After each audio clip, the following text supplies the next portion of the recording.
Reese. The Art of Public Speaking by Dale Carnegie and Joseph Berg Esenwein. Section 8. Concentration in Delivery. Attention is the microscope of the mental eye. Its power may be high or low, its field of view narrow or broad. When high power is used, attention is confined within very circumscribed limits, but its action is exceedingly intense and absorbing. It sees but few things, but these few things are observed through and through. Mental energy and activity, whether of perception or of thought, thus concentrated, act like the sun's rays concentrated by the burning glass. The object is illumined, heated, set on fire. Impressions are so deep that they can never be effaced. Attention of this sort is the prime condition of the most productive mental labor. Daniel Putnam, Psychology. Try to rub the top of your head forward and backward at the same time that you are patting your chest. Unless your powers of coordination are well developed, you will find it confusing, if not impossible. The brain needs special training before it can do two or more things efficiently at the same instant. It may seem like splitting a hair between its north and northwest corner, but some psychologists argue that no brain can think two distinct thoughts absolutely simultaneously. That what seems to be simultaneous is really very rapid rotation from the first thought to the second and back again, just as in the above-cited experiment the attention must shift from one hand to the other until one or the other movement becomes partly or wholly automatic. Whatever is the psychological truth of this contention, it is undeniable that the mind measurably loses grip on one idea the moment the attention is projected decidedly ahead to a second or a third idea. A fault in public speakers that is as pernicious as it is common is that they try to think of the succeeding sentence while still uttering the former, and in this way their concentration trails off. In consequence, they start their sentences strongly and end them weakly. In a well-prepared written speech, the emphatic word usually comes at one end of the sentence. But an emphatic word needs emphatic expression, and this is precisely what it does not get when concentration flags by leaping too soon to that which is next to be uttered. Concentrate all your mental energies on the present sentence. Remember that the mind of your audience follows yours very closely, and if you withdraw your attention from what you are saying to what you are going to say, your audience will also withdraw theirs. They may not do so consciously and deliberately, but they will surely cease to give importance to the things that you yourself slight. It is fatal to either the actor or the speaker to cross his bridges too soon. Of course, all this is not to say that in the natural pauses of your speech you are not to take swift forward surveys. These are as important as the forward look in driving a motor car. The caution is of quite another sort. While speaking one sentence, do not think of the sentence to follow. Let it come from its proper source, within yourself. You cannot deliver a broadside without concentrated force. That is what produces the explosion. In preparation, you store and concentrate thought and feeling. In the pauses during delivery, you swiftly look ahead and gather yourself for effective attack. During the moments of actual speech, speak. Don't anticipate. Divide your attention, and you divide your power. The matter of the effect of the inner man upon the outer needs a further word here, particularly as touching concentration. "What do you read, my lord?" Hamlet replied, "Words, words, words." That is a world-old trouble. The mechanical calling of words is not expression by a long stretch. Did you ever notice how hollow a memorized speech usually sounds? You have listened to the ranting mechanical cadence of inefficient actors, lawyers, and preachers. Their trouble is a mental one. They are not concentratedly thinking thoughts that cause words to issue with sincerity and conviction, but are merely enunciating word sounds mechanically. Painful experience alike to audience and to speaker. A parrot is equally eloquent. Again, let Shakespeare instruct us, this time in the insincere prayer of the king, Hamlet's uncle. He laments thus pointedly: "My words fly up, my thoughts remain below. Words without thoughts never to heaven go." The truth is that as a speaker your words must be born again every time they are spoken, then they will not suffer in their utterance, even though perforce committed to memory and repeated, like Dr. Russell Conwell's lecture, acres of diamonds 5,000 times. Such speeches lose nothing by repetition, for the perfectly patent reason that they arise from concentrated thought and feeling, and not a mere necessity for saying something, which usually means anything, and that, in turn, is tantamount to nothing. If the thought beneath your words is warm, fresh, spontaneous, a part of yourself, your utterance will have breath and life. Words are only a result. Do not try to get the result without stimulating the cause. Do you ask how to concentrate? Think of the word itself, and of its philological brother, concentric. Think of how a lens gathers and concenters the rays of light within a given circle. It centers them by a process of withdrawal. It may seem like a harsh saying, but the man who cannot concentrate is either weak of will, a nervous wreck, or has never learned what willpower is good for. You must concentrate by resolutely withdrawing your attention from everything else. If you concentrate your thought on a pain which may be afflicting you, that pain will grow more intense. Count your blessings, and they will multiply. Center your thought on your strokes, and your tennis play will gradually improve. To concentrate is simply to attend to one thing, and attend to nothing else. If you find that you cannot do that, there is something wrong. Attend to that first. Remove the cause and the symptom will disappear. Read the chapter on willpower. Cultivate your will by willing and then doing at all costs. Concentrate, and you will win. Questions and exercises. 1. Select from any source several sentences suitable for speaking aloud. Deliver them first in the manner condemned in this chapter, and second with due regard for emphasis toward the close of each sentence. 2. Put into about 100 words your impression of the effect produced. 3. Tell of any peculiar methods you may have observed or heard of by which speakers have sought to aid their powers of concentration, such as looking fixedly at a blank spot in the ceiling, or twisting a watch charm. 4. What effect do such habits have on the audience? 5. What relation does pause bear to concentration? 6. Tell why concentration naturally helps a speaker to change pitch, tempo, and emphasis. 7. Read the following selection through to get its meaning and spirit clearly in your mind. Then read it aloud, concentrating solely on the thought that you are expressing. Do not trouble about the sentence or thought that is coming. Half the troubles of mankind arise from anticipating trials that never occur. Avoid this in speaking. Make the end of your sentences just as strong as the beginning. Concentrate. War. The last of the savage instincts is war. The caveman's club made law and procured food. Might decreed right. Warriors were saviors. In Nazareth, a carpenter laid down the saw and preached the brotherhood of man. 12 centuries afterwards, his followers marched to the Holy Land to destroy all who differed with them in the worship of the God of love. Triumphantly they wrote, "In Solomon's porch and in his temple our men rode in the blood of the Saracens up to the knees of their horses." History is an appalling tale of war. In the 17th century, Germany, France, Sweden, and Spain warred for 30 years. At Magdeburg, 30,000 out of 36,000 were killed regardless of sex or age. In Germany, schools were closed for a third of a century, homes burned, women outraged, towns demolished, and the untilled land became a wilderness. 2/3 of Germany's property was destroyed, and 18 million of her citizens were killed, because men quarreled about the way to glorify the Prince of Peace. Marching through rain and snow, sleeping on the ground, eating stale food or starving, contracting diseases and facing guns that fire 600 times a minute for 50 cents a day.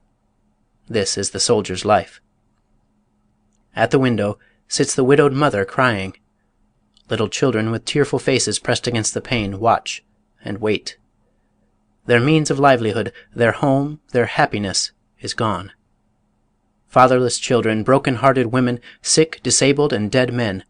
This is the wage of war. We spend more money preparing men to kill each other than we do in teaching them to live. We spend more money building one battleship than in the annual maintenance of all our state universities. The financial loss resulting from destroying one another's homes in the Civil War would have built 15 million houses, each costing $2,000. We pray for love, but prepare for hate. We preach peace, but equip for war. Were half the power that fills the world with terror, were half the wealth bestowed on camp and court given to redeem this world from error, there would be no need of arsenal and fort. War only defers a question. No issue will ever really be settled until it is settled rightly.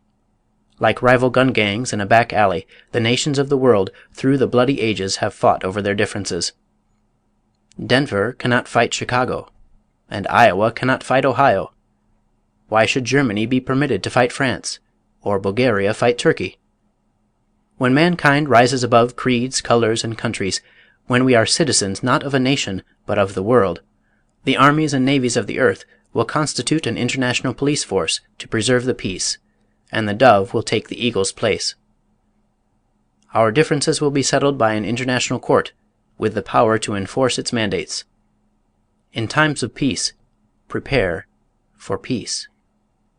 The wages of war are the wages of sin, and the wages of sin is death. Editorial by D.C., Leslie's Weekly. Used by permission. End of Section 8. Section 9. Force. However, 'tis expedient to be wary. Indifference, certes, don't produce distress, and rash enthusiasm in good society were nothing but a moral inebriety. Byron, Don Juan. You have attended plays that seemed fair, yet they did not move you, grip you. In theatrical parlance, they failed to get over, which means that their message did not get over the footlights to the audience. There was no punch, no jab to them. They had no force. Of course, all this spells disaster, in big letters, not only in a stage production, but in any platform effort. Every such presentation exists solely for the audience, and if it fails to hit them, and the expression is a good one, it has no excuse for living, nor will it live long. What is force? Some of our most obvious words open up secret meanings under scrutiny, and this is one of them. To begin with, we must recognize the distinction between inner and outer force. The one is cause, the other effect. The one is spiritual, the other physical. In this important particular, animate force differs from inanimate force. The power of man, coming from within and expressing itself outwardly, is of another sort from the force of Shimo's powder, which awaits some influence from without to explode it. However susceptive to outside stimuli, the true source of power in man lies within himself. This may seem like mere psychology, but it has an intensely practical bearing on public speaking, as will appear. Not only must we discern the difference between human force and mere physical force, but we must not confuse its real essence with some of the things that may and may not accompany it. For example, loudness is not force, though force at times may be attended by noise. Mere roaring never made a good speech, yet there are moments, mind you, not minutes, when big voice power may be used with tremendous effect. Nor is violent motion force, yet force may result in violent motion. Hamlet counseled the players, "Nor do not saw the air too much with your hand, thus, but use all gently. For in the very torrent, tempest, and, as I may say, whirlwind of your passion, you must acquire and beget a temperance, that may give it smoothness. Oh, it offends me to the soul to hear a robustious periwig-pated fellow tear a passion to tatters, to very rags, to split the ears of the groundlings, who, for the most part, are capable of nothing but inexplicable dumb show and noise. I would have such a fellow whipped for o'erdoing termagant. It out-Herods Herod. Pray you avoid it. Be not too tame, neither, but let your discretion be your tutor.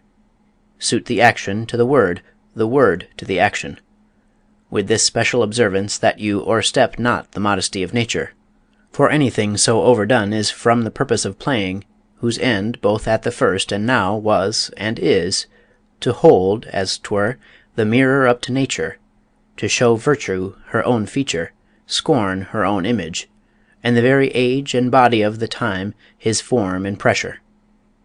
Now this overdone, or come tardy off, though it make the unskilful laugh, cannot but make the judicious grieve, the censure of the which one must, in your allowance, o'erweigh a whole theatre of others.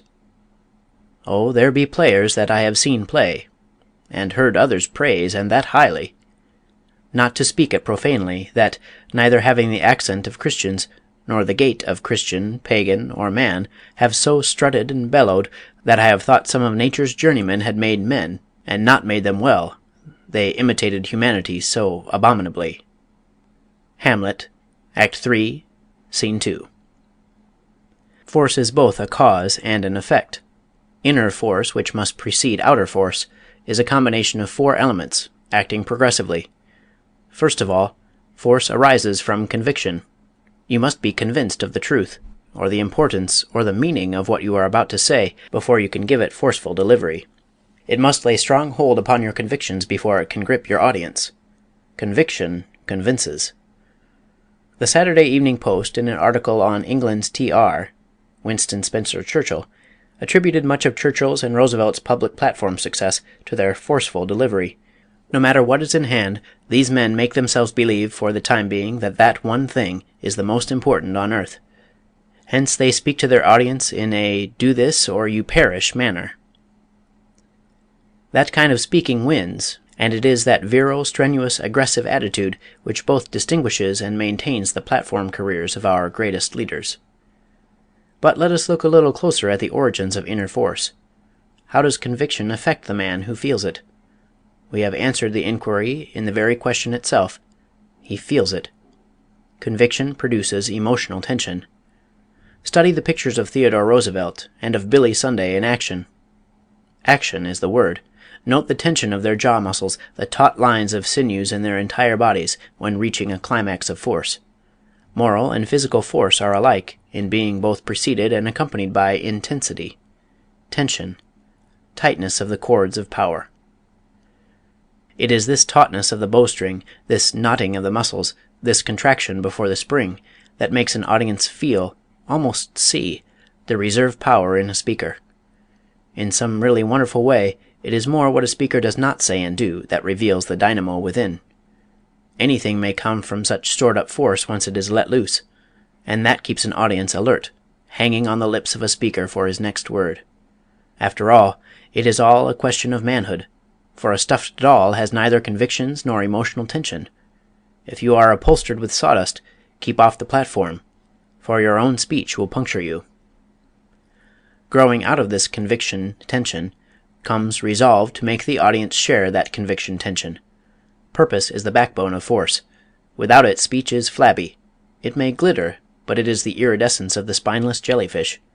You must hold fast to your resolve if you would hold fast to your audience. Finally, all this conviction, tension, purpose is lifeless and useless unless it results in propulsion. You remember how Young, in his wonderful Night Thoughts, delineates the man who pushes his prudent purpose to resolve, resolves, and re-resolves, and dies the same. Let not your force die a-borning. Bring it to full life in its conviction, emotional tension, resolve, and propulsive power. Can force be acquired? Yes, if the acquirer has any such capacities as we have just outlined. How to acquire this vital factor is suggested in its very analysis. Live with your subject until you are convinced of its importance. If your message does not of itself arouse you to tension, pull yourself together. When a man faces the necessity of leaping across a crevasse, he does not wait for inspiration, he wills his muscles into tensity for the spring. It is not without purpose that our English language uses the same word to depict a mighty though delicate steel contrivance, and a quick leap through the air. Then resolve, and let it all end in actual punch. The truth is worth reiteration. The man within is the final factor. He must supply the fuel.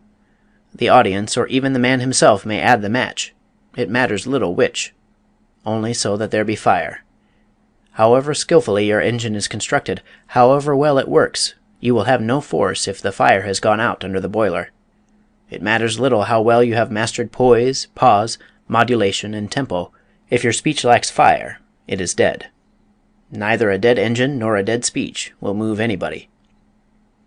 4 factors of force are measurably within your control, and in that far may be acquired: ideas, feeling about the subject, wording, and delivery. Each of these is more or less fully discussed in this volume, except wording, which really requires a fuller rhetorical study than can here be ventured. It is, however, of the utmost importance that you should be aware of precisely how wording bears upon force in a sentence. Study The Working Principles of Rhetoric, by John Franklin Genung, or the rhetorical treatises of Adams Sherman Hill, of Charles Sears Baldwin, or any others whose names may easily be learned from any teacher. Here are a few suggestions on the use of words to attain force. Choice of words. Plain words are more forceful than words less commonly used. Juggle has more vigor than prestidigitate. Short words are stronger than long words. End has more directness than terminate. Saxon words are usually more forceful than Latinistic words. For force, use wars against rather than militate against. Specific words are stronger than general words. Pressman is more definite than printer. Connotative words, those that suggest more than they say, have more power than ordinary words. She let herself be married expresses more than she married. Epithets, figuratively descriptive words, are more effective than direct names. Go tell that old fox has more punch than go tell that sly fellow. Onomatopoetic words, words that convey the sense by the sound, are more powerful than other words. Crash is more effective than cataclysm. Arrangement of words. Cut out modifiers. Cut out connectives. Begin with words that demand attention. End with words that deserve distinction, says Professor Barrett Wendell. Set strong ideas over against weaker ones, so as to gain strength by the contrast. Avoid elaborate sentence structure. Short sentences are stronger than long ones. Cut out every useless word, so as to give prominence to the really important ones. Let each sentence be a condensed battering ram, swinging to its final blow on the attention. A familiar, homely idiom, if not worn by much use, is more effective than a highly formal, scholarly expression. Consider well the relative value of different positions in the sentence, so that you may give the prominent place to ideas you wish to emphasize. But, says someone, is it not more honest to depend on the inherent interest in a subject, its native truth, clearness and sincerity of presentation, and beauty of utterance to win your audience? Why not charm men instead of capturing them by assault? Why use force? There is much truth in such an appeal, but not all the truth. Clearness, persuasion, beauty, simple statement of truth, are all essential. Indeed, they are all definite parts of a forceful presentment of a subject, without being the only parts. Strong meat may not be as attractive as ices, but all depends on the appetite and the stage of the meal. You cannot deliver an aggressive message with caressing little strokes. No, jab it in with hard, swift solar plexus punches. You cannot strike fire from flint or from an audience with love taps. Say to a crowded theater in a lackadaisical manner, "It seems to me that the house is on fire," and your announcement may be greeted with a laugh. If you flash out the words, "The house is on fire," they will crush one another in getting to the exits. The spirit and the language of force are definite with conviction. No immortal speech in literature contains such expressions as "it seems to me," "I should judge," "in my opinion," "I suppose," "perhaps it is true." The speeches that will live have been delivered by men ablaze with the courage of their convictions, who uttered their words as eternal truth.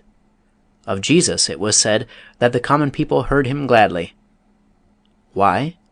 He taught them as one having authority. An audience will never be moved by what seems to you to be the truth, or what in your humble opinion may be so. If you honestly can, assert convictions as your conclusions. Be sure you are right before you speak your speech. Then utter your thoughts as though they were a Gibraltar of unimpeachable truth. Deliver them with the iron hand and confidence of a Cromwell. Assert them with the fire of authority. Pronounce them as an ultimatum. If you cannot speak with conviction, be silent.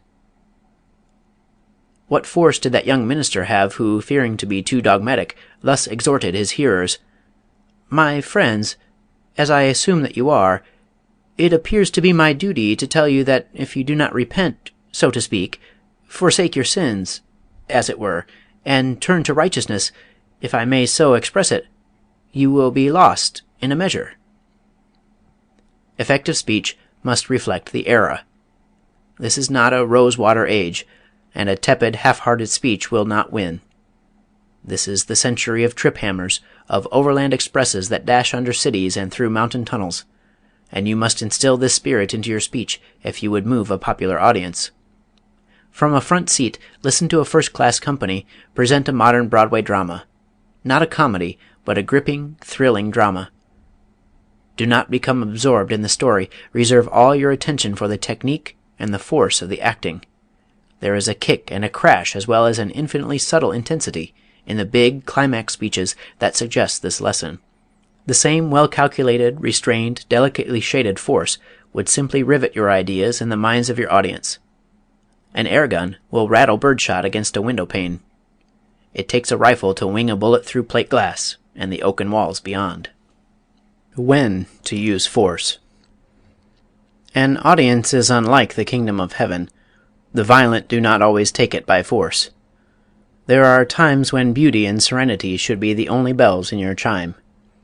Force is only one of the great extremes of contrast. Use neither it nor quiet utterance to the exclusion of other tones.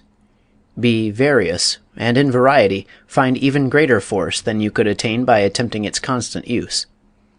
If you are reading an essay on the beauties of the dawn, talking about the dainty bloom of a honeysuckle, or explaining the mechanism of a gas engine, a vigorous style of delivery is entirely out of place. But when you are appealing to wills and consciences for immediate action, forceful delivery wins. In such cases, consider the minds of your audience as so many safes that have been locked and the keys lost. Do not try to figure out the combinations. Pour a little nitroglycerin into the cracks and light the fuse. As these lines are being written, a contractor down the street is clearing away the rocks with dynamite to lay the foundations for a great building. When you want to get action, do not fear to use dynamite. The final argument for the effectiveness of force in public speech is the fact that everything must be enlarged for the purposes of the platform. That is why so few speeches read well in the reports on the morning after. Statements appear crude and exaggerated because they are unaccompanied by the forceful delivery of a glowing speaker before an audience heated to attentive enthusiasm. So, in preparing your speech, you must not err on the side of mild statement. Your audience will inevitably tone down your words in the cold gray of afterthought. When Phidias was criticized for the rough, bold outlines of a figure he had submitted in competition, he smiled, and asked that his statue and the one wrought by his rival should be set upon the column for which the sculpture was destined. When this was done, all the exaggerations and crudities, toned by distances, melted into exquisite grace of line and form. Each speech must be a special study in suitability and proportion. Omit the thunder of delivery if you will, but like Wendell Phillips, put silent lightning into your speech. Make your thoughts breathe and your words burn. Birrell said, "Emerson writes like an electrical cat emitting sparks and shocks in every sentence." Go thou and speak likewise. Get the big stick into your delivery. Be forceful. Questions and exercises. 1. Illustrate by repeating a sentence from memory what is meant by employing force in speaking. 2. Which, in your opinion, is the most important of the technical principles of speaking that you have studied so far? Why? 3. What is the effect of too much force in a speech? Too little? 4. Note some uninteresting conversation or ineffective speech, and tell why it failed. 5. Suggest how it might be improved, 6. Why do speeches have to be spoken with more force than do conversations? 7. Read aloud the selection on page 84, using the technical principles outlined in chapters 3 to 8, but neglect to put any force behind the interpretation. What is the result? 8. Reread several times, doing your best to achieve force. 9. Which parts of the selection on page 84 require the most force? 10. Write a 5-minute speech not only discussing the errors of those who exaggerate and those who minimize the use of force, but by imitation show their weaknesses. Do not burlesque, but closely imitate. 11. Give a list of 10 themes for public addresses, saying which seem most likely to require the frequent use of force in delivery. 12. In your own opinion, do speakers usually err from the use of too much or too little force? 13. Define A. Bombast, B. Bathos, C. Sentimentality, D. Squeamish. 14. Say how the foregoing words describe weaknesses in public speech. 15. Recast in 20th century English Hamlet's directions to the players, page 88. 16. Memorize the following extracts from Wendell Phillips' speeches, and deliver them with the of Wendell Phillips' silent lightning delivery. We are for a revolution. We say, in behalf of these hunted lyings, whom God created, and who law-abiding Webster and Winthrop have sworn shall not find shelter in Massachusetts, we say that they may make their little motions, and pass their little laws in Washington, but that Faneuil Hall repeals them in the name of humanity and the Old Bay State. My advice to working men is this: if you want power in this country, if you want to make yourselves felt, if you do not want your children to wait long years before they have the bread on the table they ought to have, the leisure in their lives they ought to have, the opportunities in life they ought to have, if you don't want to wait yourselves, write on your banner, so that every political trimmer can read it, so that every politician, no matter how short-sighted he may be, can read it: We never forget. If you launch the arrow of sarcasm at labor, we never forget. If there is a division in Congress, and you throw your vote in the wrong scale, we never forget. You may go down on your knees and say, I am sorry I did the act. But we will say, it will avail you in heaven to be sorry, but on this side of the grave, never. So that a man in taking up the labor question will know he is dealing with a hair-trigger pistol, and will say, I am to be true to justice and to man. Otherwise, I am a dead duck. In Russia, there is no press, no debate, no explanation of what government does, no remonstrance allowed, no agitation of public issues. Dead silence, like that which reigns at the summit of Mount Blanc, freezes the whole empire, long ago described as a despotism tempered by assassination. Meanwhile, such despotism has unsettled the brains of the ruling family, as unbridled power doubtless made some of the 12 Caesars insane. A madman, sporting with the lives and comfort of 100 millions of men. The young girl whispers in her mother's ear, under a sealed roof, her pity for a brother knouted and dragged half dead into exile for his opinions. The next week she is stripped naked and flogged to death in the public square. No inquiry, no explanation, no trial, no protest, one dead uniform silence. The law of the tyrant. Where is the ground for any hope of peaceful change? No, no. In such a land dynamite and the dagger are the necessary and proper substitutes for Faneuil Hall. Anything that will make the madman quake in his bedchamber and rouse his victims into reckless and desperate resistance. This is the only view an American, the child of 1620 and 1776, can take of nihilism. Any other unsettles and perplexes the ethics of our civilization. Born within sight of Bunker Hill, son of Harvard, whose first pledge was truth, citizen of a republic based on the claim that no government is rightful unless resting on the consent of the people, and which assumes to lead in asserting the rights of humanity.